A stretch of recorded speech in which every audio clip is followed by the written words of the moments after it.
The nomination of Brett M. Kavanaugh of Maryland to be an Associate Justice of the Supreme Court of the United States is confirmed. The chamber was split 50 to 48, defined by 2 votes. Senator Joe Manchin, a red state Democrat who was the only one in his party to vote in favor of Kavanaugh's confirmation, and the lone Republican who was against Kavanaugh.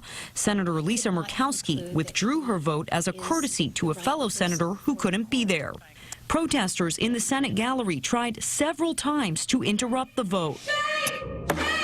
Hours later, with his wife and 2 daughters by his side, a smiling Brett Kavanaugh took the oath in private for the nation's highest court, while outside, hundreds protested, one even climbing a Supreme Court statue. Capitol Police hauled off some demonstrators in handcuffs, and water thrown at vehicles escorting Kavanaugh and his family.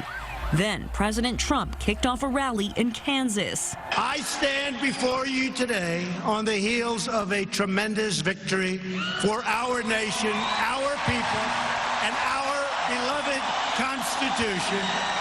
In her first major solo trip abroad, First Lady Melania Trump making remarks before returning from Egypt. I think he's highly qualified for the Supreme Court.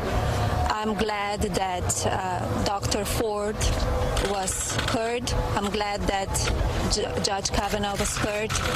Both Democrats and Republicans have suggested the confirmation showdown could energize voters in November's midterm elections. I share the deep anguish that millions of Americans are experiencing today. But I say to you, my fellow Americans, there is one answer: vote. No justice, no peace. In Union Square in New York, around 200 made their voices heard tonight. The Senate has done a great disservice to the country today. I see this Supreme Court pick as a threat to women across America, to immigrant communities, to LGBTQ folks.